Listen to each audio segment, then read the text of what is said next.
madurez. ¿Cómo se llama el tema? La madurez cristiana o la madurez en Cristo. Romanos 8, 19 y 20. Perdón, 19 y 29. Y los que están, si me pueden ayudar para proyectar, Primera de Corintios 3, del 1 al 3. Primera de Corintios 3, del 1 al 3.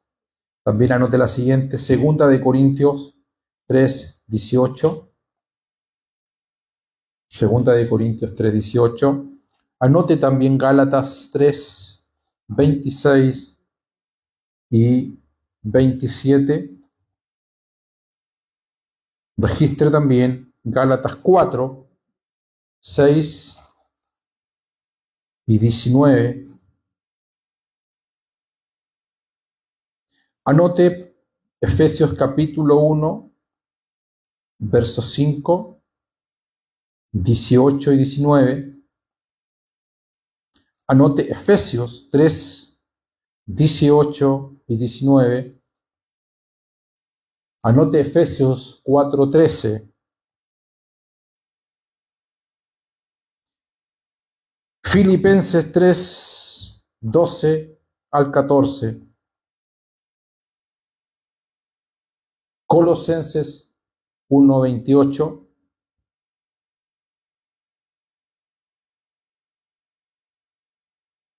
Y las últimas dos, que también se las voy a pedir a los hermanos para que me la proyecten. Hebreos 5, 12 al 14 y Hebreos 6, 1. No me diga que se la repita porque me fui saltando, ya no recuerdo cuáles son. Voy a leer Primera de Corintios 3, 1. Dice, de manera que yo, hermanos, no pude hablaros como a espirituales, sino como a carnales, como a niños en Cristo. Os di a beber leche y no vianda, porque aún no erais capaces, ni sois capaces todavía, porque aún sois carnales, pues habiendo entre vosotros celos, contiendas y disensiones, ¿no sois carnales y andáis como hombres? Y la otra que voy a leerles es Hebreo 5, verso 12 en adelante, dice, porque debiendo ser ya maestros, después de tanto tiempo, tenéis necesidad de que se os vuelva a enseñar cuáles son los primeros rudimentos de las palabras de Dios. Y habéis llegado a ser tales que tenéis necesidad de leche y no de alimento sólido. Y todo aquel que participa de la leche, y todo aquel que dice que participa de la leche, es inexperto en la palabra de justicia. ¿Por qué? Porque es niño. Pero el alimento sólido es para los que han alcanzado madurez. Para los que por el uso tienen los sentidos ejercitados en el discernimiento del bien y del mal. Hebreos 6:1. Por tanto, dejando ya los rudimentos de la doctrina de Cristo, yo no diría esto a menos que no esté escrito en la palabra del Señor, pero lo dice la palabra del Señor.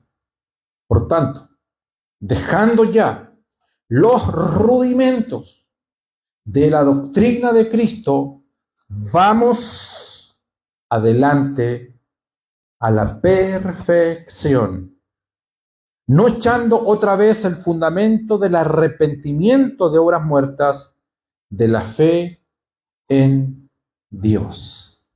Amén y amén. Siempre es poco y siempre es poco tiempo tratar de hablar de lo que, primero, ministrar la palabra siempre un deleite, pero introducirnos en todo lo que debe y tiene que ver con el crecimiento espiritual en las personas, la madurez, siempre es poco tiempo. Y toda esta lista de textos y versículos que primero se los dicté para que usted lo escriba y los que acabamos de leer, su objetivo predominante tiene relación con el pleno crecimiento de Cristo en la vida de los hijos de Dios.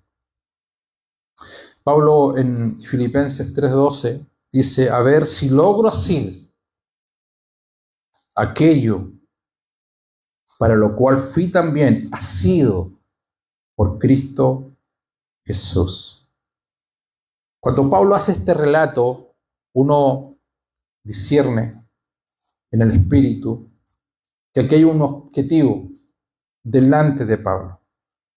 Esta declaración, a ver si logro asir aquello, para lo cual fui también asido por Cristo Jesús, tiene mucha fuerza, tiene mucho poder.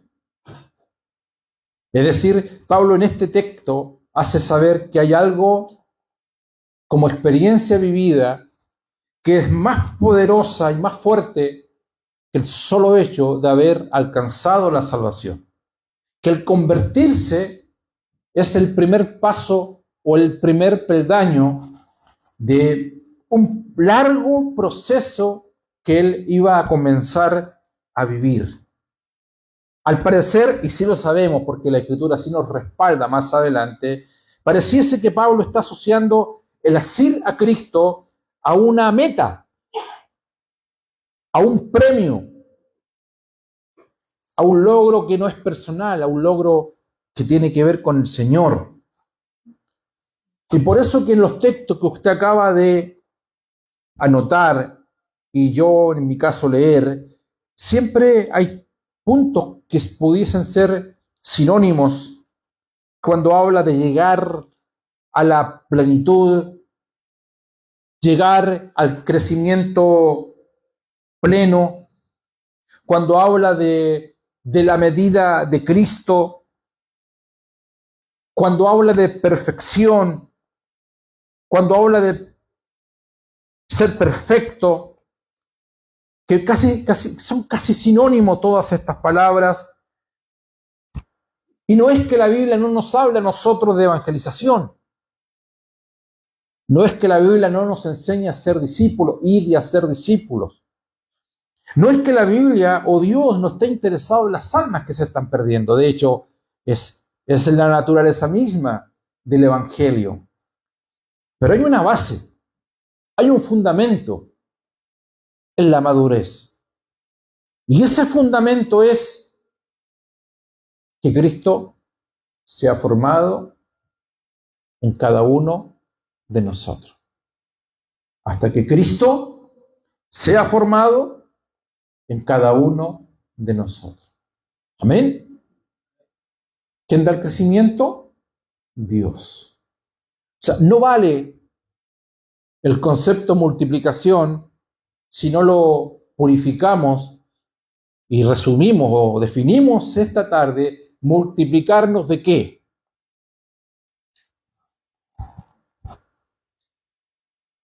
¿De qué se va a multiplicar si usted gana una persona? ¿Se va a multiplicar de la carne que hay en nosotros o del espíritu que hay en nosotros?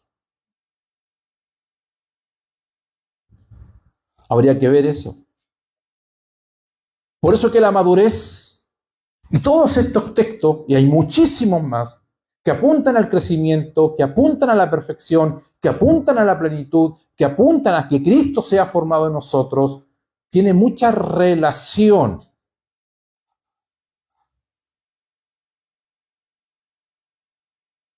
¿En qué es lo que usted y yo le estamos enseñando a las personas?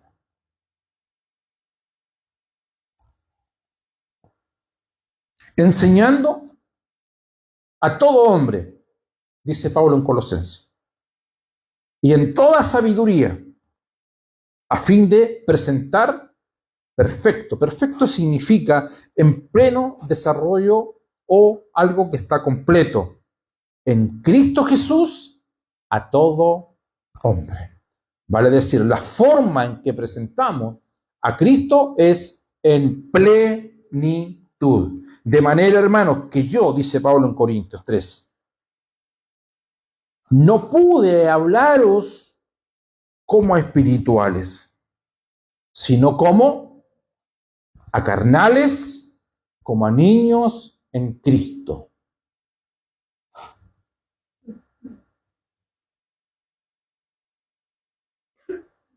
No quiero satanizar la palabra carnal, porque la Biblia no la sataniza, pero sí la Biblia la define. ¿Y cómo se define la palabra carnal? Se define como aquel que, debiendo ya ser alguien que toma determinaciones en la vida en Cristo, todavía es un niño. ¿Me explico bien?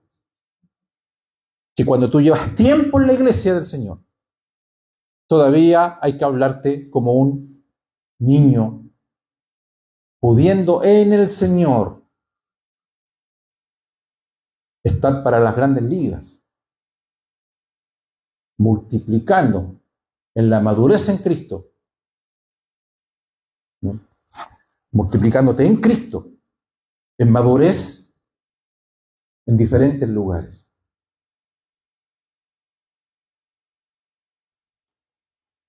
Y este era el problema que Pablo encuentra allí en la iglesia de Corintio.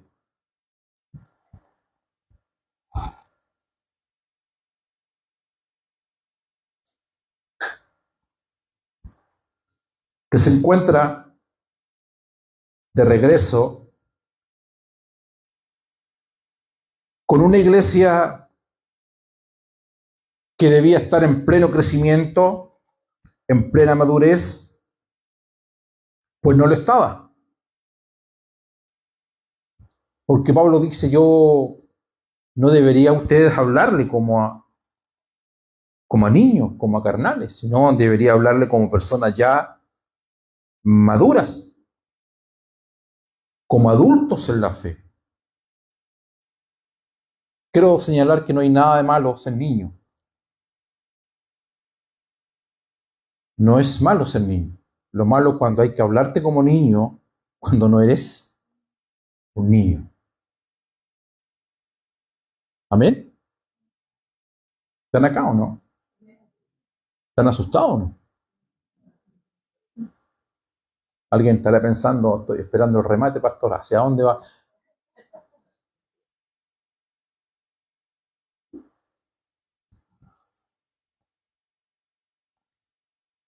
Qué importante es la espiritualidad en la iglesia. O lo digo de otra forma, qué importante es en la vida nuestra el crecimiento espiritual. Crecimiento espiritual se contracta o se contrapone con la carnalidad.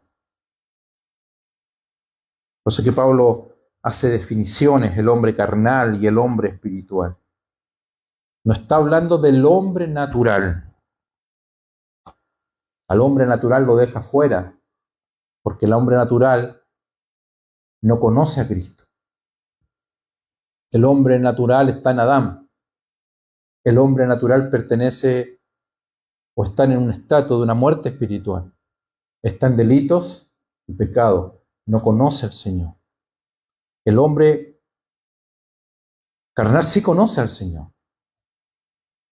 Es alguien que conoció a Cristo y se perpetuó en una niñez Y la demanda es una demanda del Señor. Es una demanda del Espíritu. Pudiendo ya ser alguien adulto, todavía es niño. Amado, hago un paréntesis. Por favor, tome en serio este tema. ¿Sabe por qué la iglesia hace crisis por esto? Este es el problema que tenemos. Por los niños, que hay que hablarles como niños. ¿Me explico?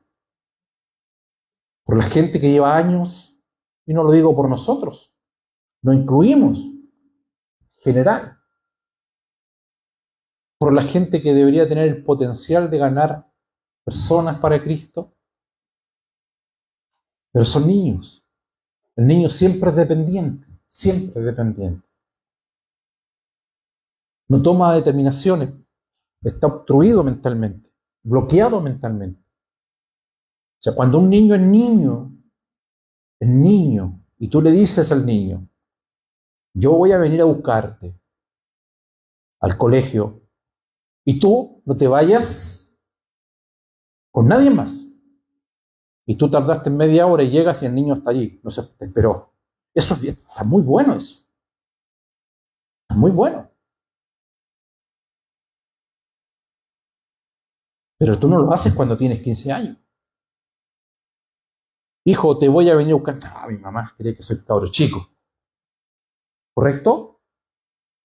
Es natural. ¿Por qué? Porque es impensado que tú vayas a buscar a tu hija que tiene 20 años a la universidad y estés haciéndole la hora. No, es otra dinámica.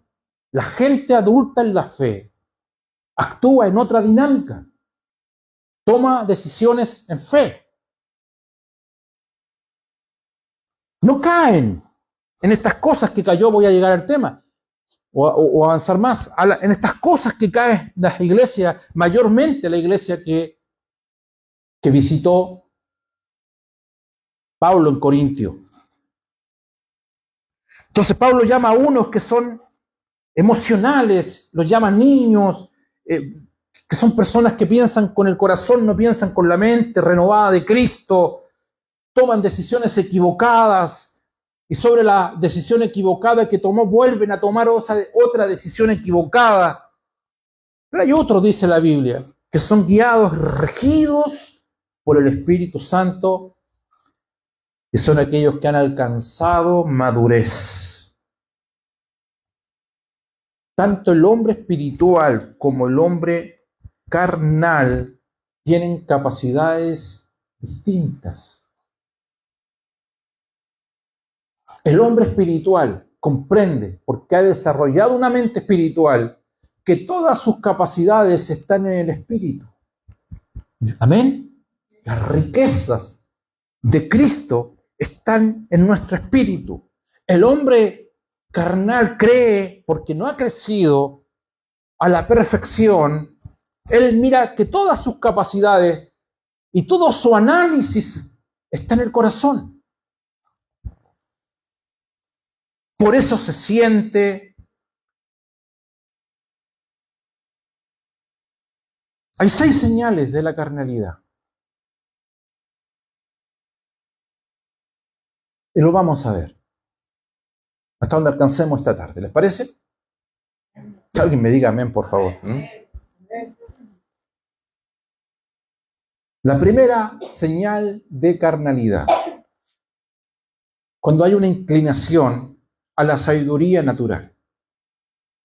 Y Corintio tenía esa evidencia. Porque ellos amaban la sabiduría. Cuando usted se encuentre con un sabio que ha bebido la sabiduría de este mundo, discierna. No estoy diciendo que no lea, no digo que no estudie, no digo que no se documente, que no ame las culturas, no estoy diciendo eso. Pero ese no es el patrón de guianza que nosotros tenemos. El patrón de guianza que nosotros tenemos es la palabra del Señor. A los corintios les gustaba el poder, porque conocimiento te da poder. Les gustaban las filosofías. sean alardes de su filosofía.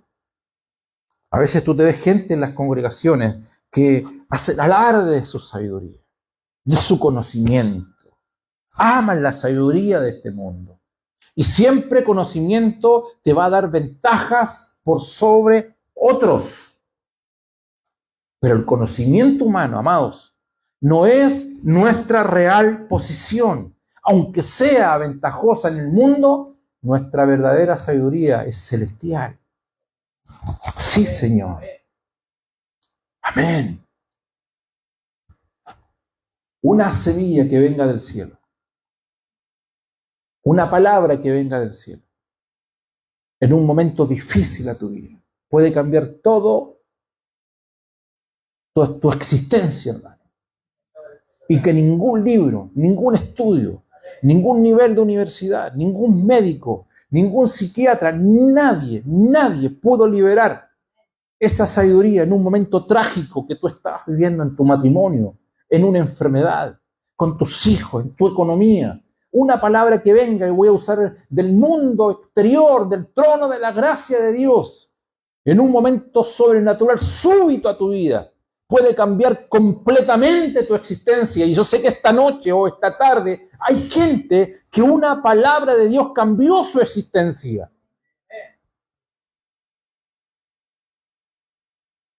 Los corintios amaban la sabiduría, amaban la filosofía. A veces hay gente seca que lo único que te puede entregar es conocimiento tras conocimiento. Teología para abrir más el mundo a la teología. Siempre hemos enseñado que la teología es una puerta. Aquí habla de los rudimentos. ¿Me explico? Habla de los rudimentos. Son importantes los rudimentos. Es importante, créame por favor, se lo digo 3 veces, es importante tener un fundamento teológico. Los rudimentos de la palabra no se pueden cuestionar, pero es la puerta para que tú puedas ver el edificio. A propósito de construcción, no puedes poner un techo si no tienes fundamento. ¿Me explico bien? Pero no puedes poner fundamento sobre fundamento, fundamento sobre fundamento, fundamento sobre fundamento. Los fundamentos son para que el edificio, los fundamentos están puestos para que abras o te abras a la ventana de la revelación y conocer la verdad y que la verdad te haga libre.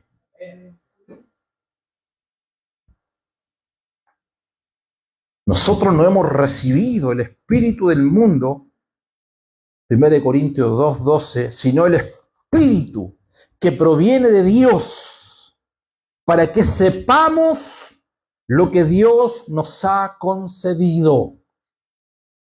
¿Para qué viene el Espíritu Santo? Nos abre el entendimiento y nos da a entender un conocimiento superior, que es lo que Dios nos ha dado a cada uno de nosotros. ¿Cuántos aman la palabra del Señor? ¿Cuántos ahora aman la palabra de Dios? La sabiduría celestial. Que tienes que saber qué hacer en los momentos difíciles de tu vida, usando la palabra del Señor. ¿Ven? El mundo estuvo, escúchame esto, el mundo estuvo 4.000 años, 4.000 años, sin una Biblia impresa. 2.500, 4.500 años diría. ¿Cómo lo hicieron? Sin la Reina Valera, sin la Thompson. La palabra de Dios siempre ha sido viva y eficaz. Siempre. Siempre la palabra. Cuando el huerto fue cerrado, ¿sabes qué fue lo que puso Dios? En el huerto, allá en el Medio Oriente, ¿alguien sabe? Puso una espada. La palabra, Cristo. Pero le puso un velo. Siempre estuvo la palabra, siempre estuvo Cristo presente. La palabra encarnada, Cristo, el espíritu de la palabra. Tú puedes tener toda la Biblia impresa y saberla, de Génesis a Apocalipsis. Amén por eso. Y aún así, desconocer la revelación en sí misma de lo que es la palabra luz. La luz vino a este mundo y no lo vieron. Es decir, la palabra estuvo presente frente a los maestros de la ley que tenían el canon del Antiguo Testamento. Maestros, pero no había crecimiento en vida.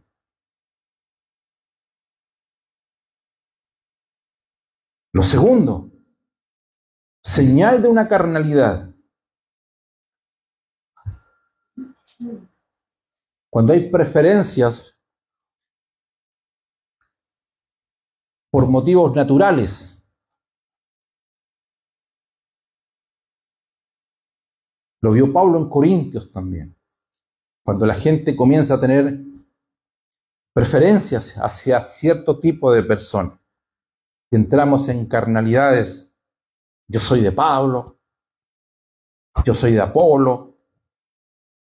Hubo un tiempo que en la iglesia se daba mucho eso. ¿Quién te gusta más? ¿Marcos Witt? No, me gusta Marcos Barrientos. ¿Y a ti? No, yo soy de Juan Carlos Alvarado, Danilo Montero. Y el más espiritual decía, no, yo no cambio los himnos. Nos reímos hoy día de eso. Nos reímos, pero seguimos con preferencia. ¿Tú eres del nuevo pacto o del viejo pacto? A mí me lo dicen muchas veces. Nos clasifican. Hoy día el nuevo pacto es una doctrina. Como lo fue la prosperidad, como lo fue la fe. ¿Me explico? Bueno, todos lo pueden decir, menos usted. El nuevo pacto no es una mera doctrina, lo es. Es Cristo. Es la revelación más grande y poderosa que tuvo el apóstol Pablo. Lo podemos tener a nivel local, nosotros. Me gusta cuando predica la pastora Tamara. No, me gusta más Pedro Buenulés chico, porque el grande no lo hemos escuchado predicar todavía, ¿cierto? Levanta tu mano y para allá voy y diga Pedro, ahí bien, amén. No te veo muy convencido, Pedro. Bueno. Abraza al que está a tu lado esta noche y dile, ya te va a tocar, dile, ya te va a tocar.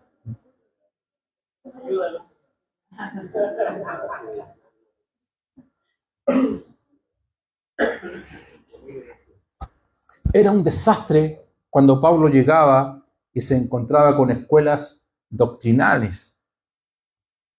¿De cuál escuela tú eres? Yo soy de la escuela de Pablo. ¿Y tú? No, a mí me gusta el fuego, ¿eh? Yo soy pentecostal. Pastor,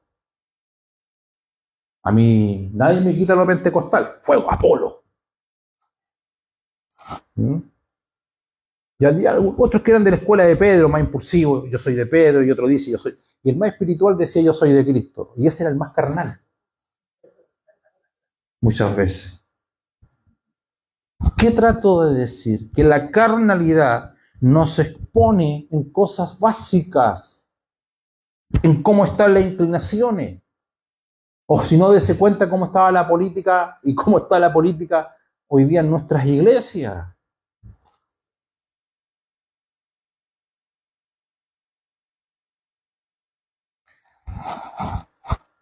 Amén.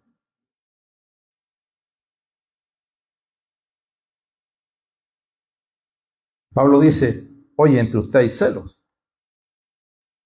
Entre ustedes hay contienda. Por más que amen a Cristo, amen a Apolo, amen a Cefas, amen a quien sea, al pastor Manuel, a la pastora Roxana, pero entre ustedes hay celos. Entre ustedes hay contienda. Entre ustedes hay disensiones. Y luego viene, no soy carnales, le dice. Y andáis como hombres, diciendo el uno al otro. Esa es esta cuestión de que la gente habla es antigua. Israel esperó por 400 años en un desierto profético Y cuando tienen a la palabra encarnada frente a ellos, ¿sabes qué decían los maestros de la ley? Los que debían reconocerlo, decían, ¿no es este hijo del carpintero? O sea, tú puedes tener la palabra encapsulada en un niño y dice la Biblia, a él no lo menosprecies. La persona que está a tu lado mañana puede ser un poderoso hombre de Dios. Amén. Abrázalo, dile, te están hablando a ti, dile. ¿O no, Juanito? ¿Sí? Lo tercero, la falta de sensibilidad moral.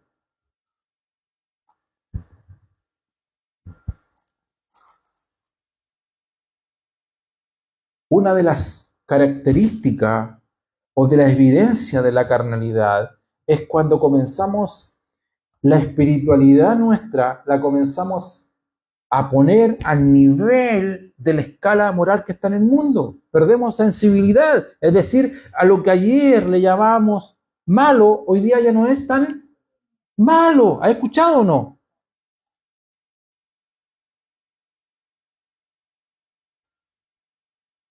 La carnalidad se nos muestra aquí en un estado defectuoso de la sensibilidad moral. Todo es aceptable. Nos comenzamos a resignar. Bueno, pastor, el mundo está así. ¿Y qué le vamos a hacer? ¿Habrá que habituarnos? No, nosotros no nos habituamos al mundo. ¿Cómo a lo malo le voy a llamar bueno? Y a lo bueno, que el mundo le llama bueno, yo le voy a... No es así. Los sí de Dios son sí, aunque todos digan no. Lo correcto de Dios es correcto, aunque todo el mundo le llame incorrecto. Y a lo que el mundo le llama correcto, si Dios dice que no es incorrecto, no es incorrecto. Todos somos tentados. Pero por favor, escúcheme esto. No rebajes o no acomodes la teología al nivel de tu pecado. ¿Me explico, no? No hagas hablar la Biblia algo que la Biblia no dice. Bueno, pastor, usted sabe cómo estoy, pero Dios entiende. ¿Qué te entiende? Que eres flojo, que eres hablador, que eres perezosa, que eres perezoso. ¿Eso entiende Dios? No hagas hablar a Dios algo que Dios no lo dice. O sea, la carnalidad, por favor, pero como si usted no llegó al principio, recuerde, se la voy a arreglar un poquito. No, usted no es carnal, usted es un niño. Suena muy fuerte carnal, ¿cierto? ¿Sí o no? ¿Suena muy fuerte o no? ¿Ve, Juanito? Un niño suena más, sí, pastor, necesito que me haga cariño, no que me pegue. Es lo mismo, carnal los niños.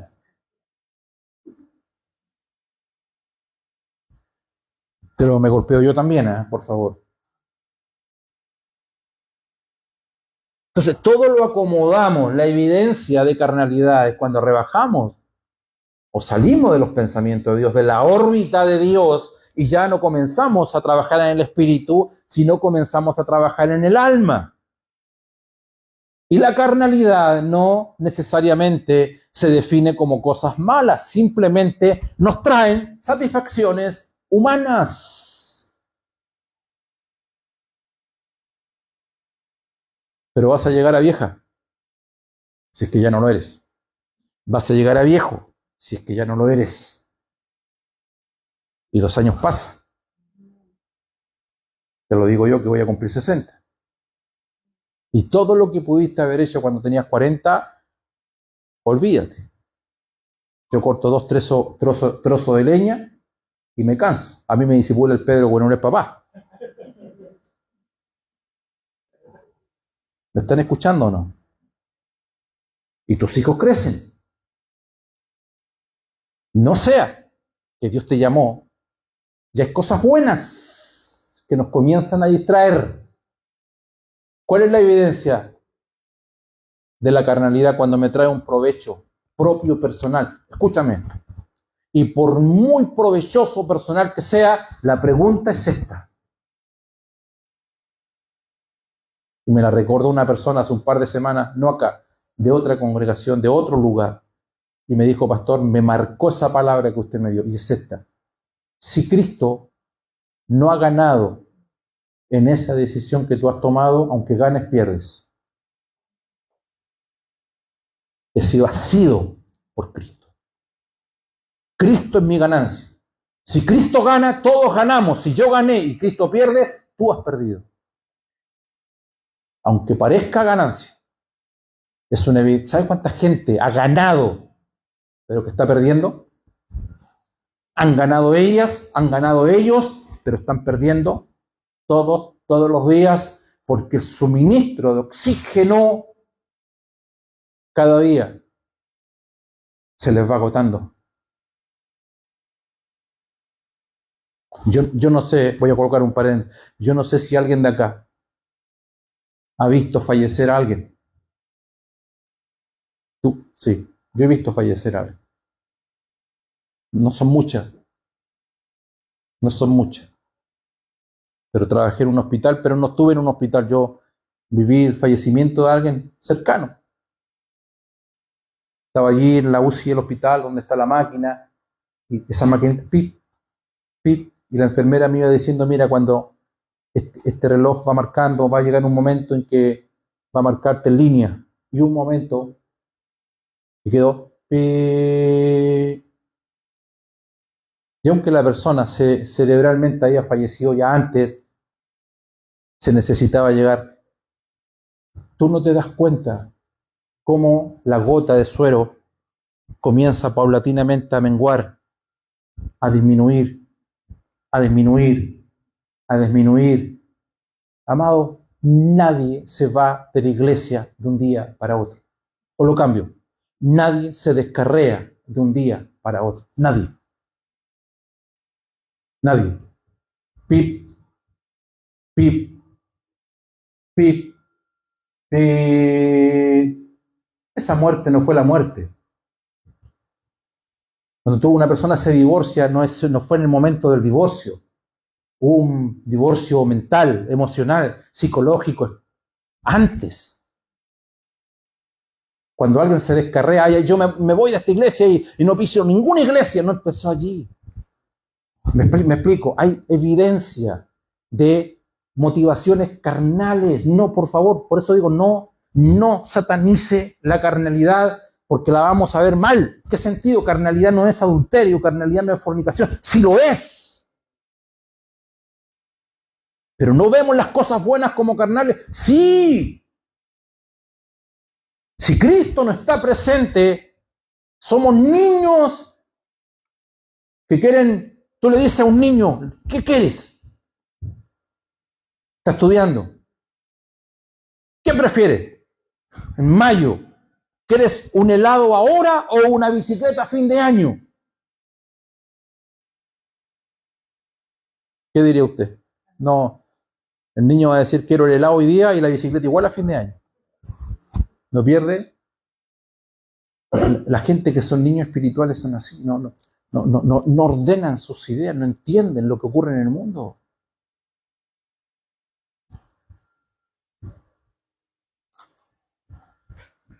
Punto 4. Son variables. Hoy día determinan en la carne, mañana determinan en el espíritu. Hoy día, pastor, por favor hágame orar en la mañana, pastor. Yo quiero orar el lunes, yo quiero orar el miércoles, yo quiero orar el viernes. Se quedan dormidos el lunes, el miércoles y el viernes. Dios me llamó a cantar, pastor. No vienen, nunca fueron a un ensayo. Dios me habló en sueño que yo iba a tocar instrumentos. Cómprate el instrumento primero. Mira, hermano, así.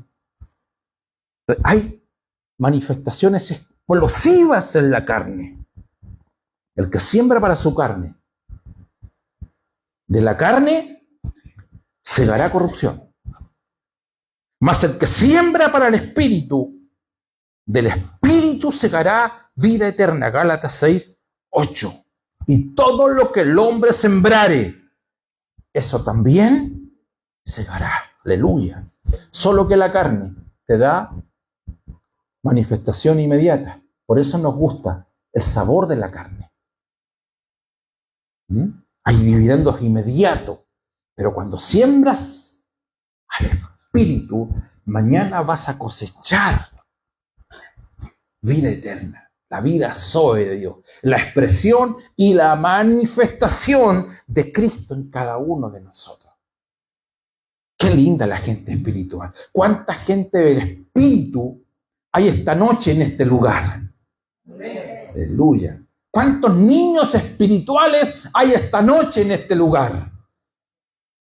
Mira cómo se ríen los niños, mira. ¿Cuántos niños se ríen acá? Amén. ¿Le falta mucho, pastor? ¿Cuántos son? ¿Estamos bien a la hora? ¿Sí? Entonces, por favor, lo leo de nuevo. El que siembra para su carne, ¿qué va a cosechar?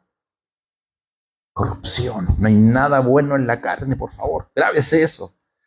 Mas el que siembra para el espíritu. Pastor, es que yo me levanto en las mañanas y oro. Yo vengo todos los cultos. Voy a la casa iglesia. Siembro y ofrendo cuando se pide. Y yo, pastor, ayudé para el templo que vamos a construir. Estás sembrando para el espíritu. Estás sembrando para el espíritu. Y vas a cosechar ¿qué? Vida eterna. Y la vida eterna, escúchame, la vida eterna no está en el más allá, necesariamente. Sí, hay un lugar en el cual nosotros vamos a vivir, que es la eternidad. Pero hay una vida eterna que ya está en nosotros. Es decir, las riquezas de Cristo, cuando nosotros sembramos en nuestro espíritu, se comienzan a manifestar, a expresar. Aleluya, no sé si me explico bien.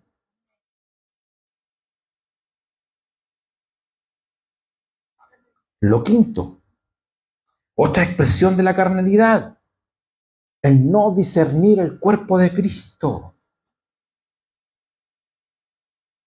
Usted puede estar esta noche acá y usted puede decir, sí, estuvo lindo el culto, estuvo hermosa la palabra, saludé a dos, pero usted no ha discernido el cuerpo. Cuando los apóstoles participaban de la mesa del Señor, es muy distinto a como nosotros participamos de la Santa Cena. Muy distinto. Ellos lo hacían en las casas, compartían el pan entre todos. Y cuando ellos compartían el pan, compartían la comida, era un pan, era Cristo, y de uno comían todos y adoraban, es decir, tenían una visión colectiva, una visión corporativa. Ellos veían al uno, ellos veían a Cristo.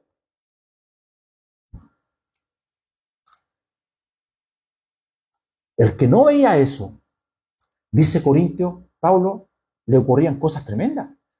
Por eso que entre ustedes, ¿qué dice? Hay enfermos. Entre ustedes hay gente que muere, dice. Entre ustedes hay gente que tiene maldición.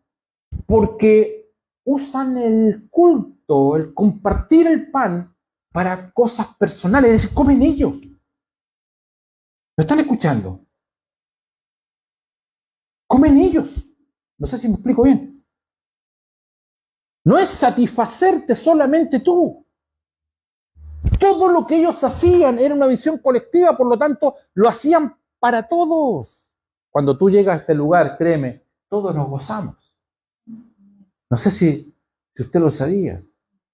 Tú estás aquí esta noche y yo me gozo en verte, me gozo en abrazarte. Quiero decir que te echamos de menos, te extrañamos, no te estamos cuestionando, no estamos haciendo un juicio de valor. ¿Por qué no viniste? ¿Por qué llegaste tarde? Nos gozamos. Es decir, todos bebemos de una misma copa y todos comemos de un mismo pan. No, hermano, vamos a participar de la cena del Señor, vamos a comer el pan. No, yo traje mi pan de la casa. Hay gente que siempre tiene su propia experiencia. ¿Nota? Sí, pero a mí también Dios me habló, po. Está bien, pues si Dios te habló, nadie te está preguntando. Ahora, si lo que tú dices que Dios te habló es porque nos habló a todos y es colectivo, amén, lo recibimos. Porque todos comemos de un mismo pan y todos bebemos de una misma copa. ¿Cómo se llamaban esas botellitas chicas que antiguamente la usaban los... Dígalo fuerte. La conocen, ¿ah? Cultura chileno. Cultura chilena, para que alguien lo entienda. Padre, gracias. Y hay uno que está con su petaca. ¿No? Y dice, ¿sabes? Cuando tú tienes algo personal y trajiste un sándwich de tu casa y trajiste el vino propio de tu casa, es la razón, po. Tenés tu propia percepción, tu propia visión del reino, del evangelio, de todo. Por eso estás enferma. Por eso estás muerto. Por eso entre vosotros hay gente enferma y hay gente que se muere.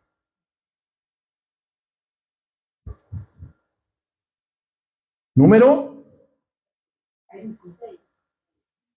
6. Quedaste atrasado, Lucas. Eres un niño, tranquilo.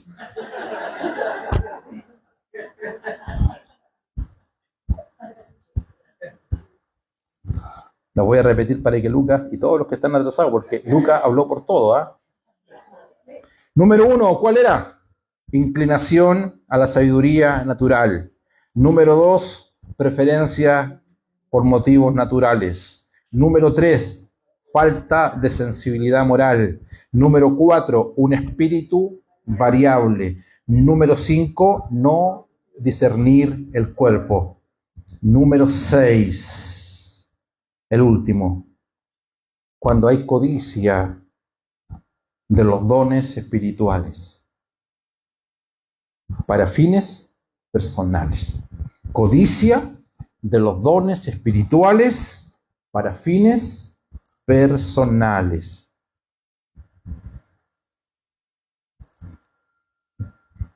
Increíble que esto aparece como falta de madurez, como carnalidad, e involucra a los dones.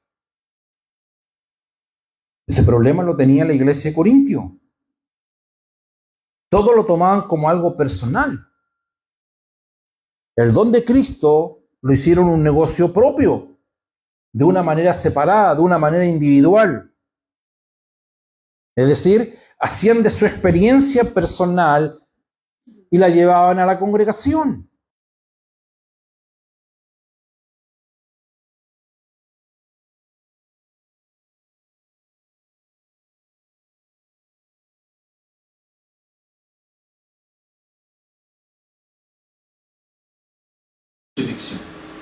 Y la otra es la cruz de Cristo.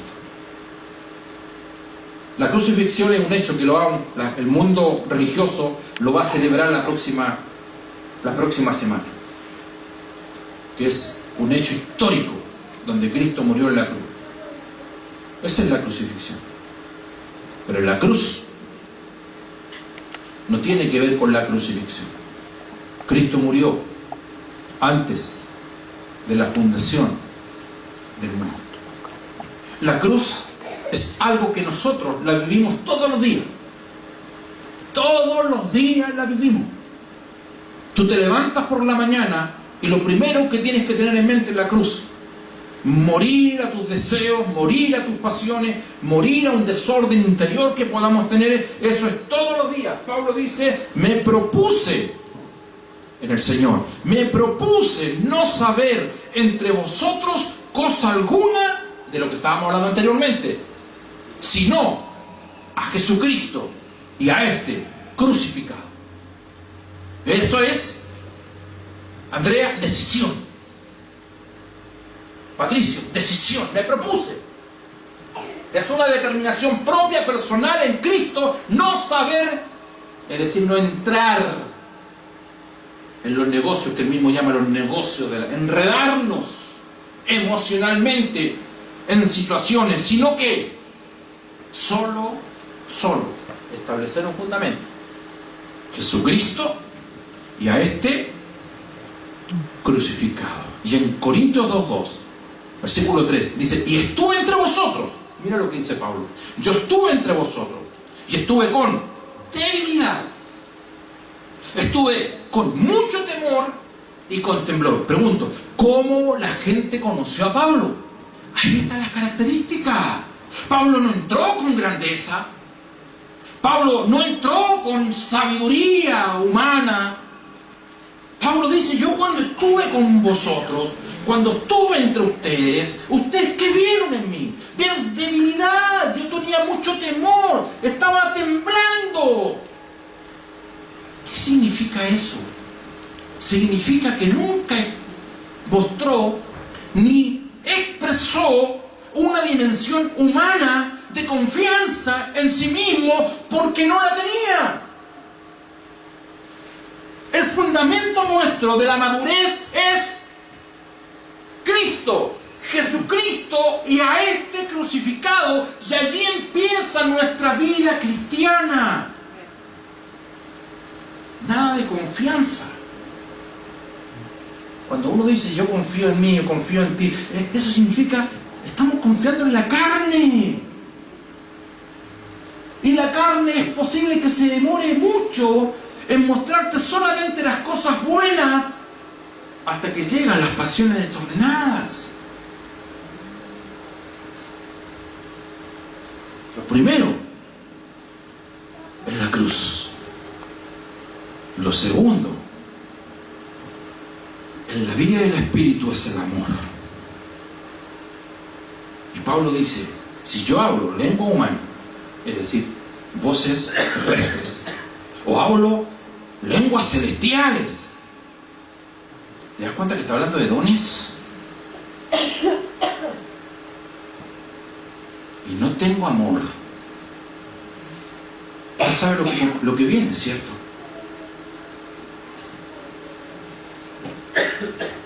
O sea, no soy una persona espiritual en absoluto. Aunque haya progresado en los dones,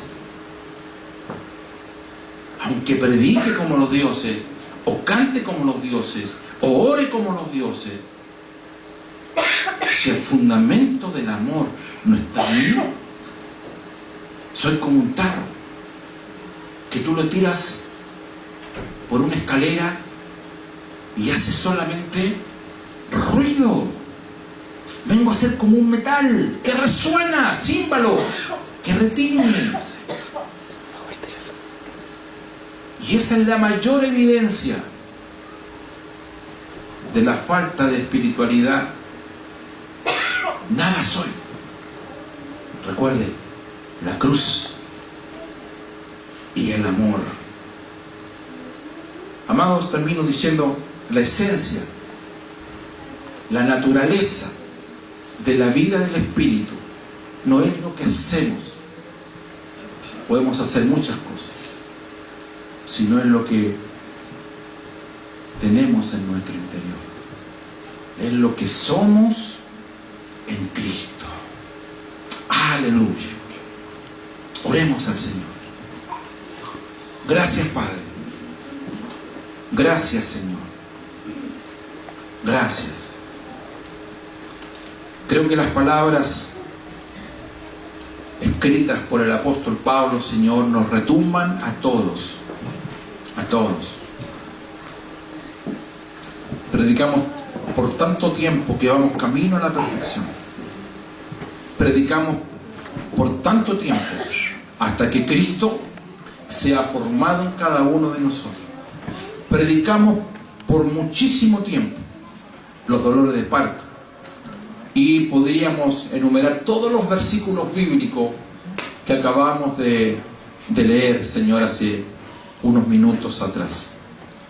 Pero nada de aquello es suficiente. Nada de aquello es suficiente. Porque muchas veces, y nos miramos al espejo que es tu palabra, y hablo a nombre personal, y nos vemos que nos perpetuamos en una niñez o en una edad determinada. A nadie le pueden celebrar 2 años consecutivos los 10 años y a un adolescente celebrarle los 15 años 3 años consecutivos. Porque esto es progresivo. Así es la edad. Nos podemos perpetuar en una edad y no haber alcanzado una madurez. Hay jóvenes de 15 años con una madurez de un joven o un hombre de 20. Y hay hombres de 25 con una madurez de un niño de 15. Hay padres donde sus hijos son más maduros que ellos, porque madurez o niñez no necesariamente tiene que ver con nuestra edad. Podemos engendrar hijos y tener mentalidad de niño. Y es como que un niño de 8 años tenga un revólver, es un peligro. Padre, alguien que tenga dones del Espíritu y no ha alcanzado madurez es un peligro.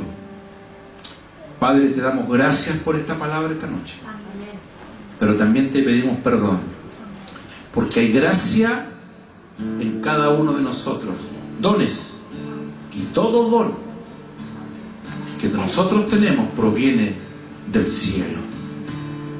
Ayúdanos y danos las capacidades en Cristo, de modo de poder administrar el don de la gracia de Dios en cada uno de nosotros. Por favor, ¿dónde estás? Allí, sentada, sentado, ¿cómo estás? Sentada, sentado, ¿cómo estás? Oro por tu vida. Que nadie te moleste, pero en el Espíritu, como decía David, examina, oh Dios, mi corazón. Permite que Dios examine tu corazón esta noche o esta tarde. Y haz tu oración personal allí donde estás. Nadie te escucha. Nadie sabe lo que piensas. Nadie sabe lo que está transitando en tu interior. Pero pídele perdón al Señor. Porque pudiendo ser maestro, con las capacidades que Dios te ha dado, mujer, varón, presente. Pablo dice, todavía tengo que repetir las mismas cosas, y pudiendo darle alimento sólido, vuelven a la leche. Tú no estás para la leche, mi hermana, mi hermano.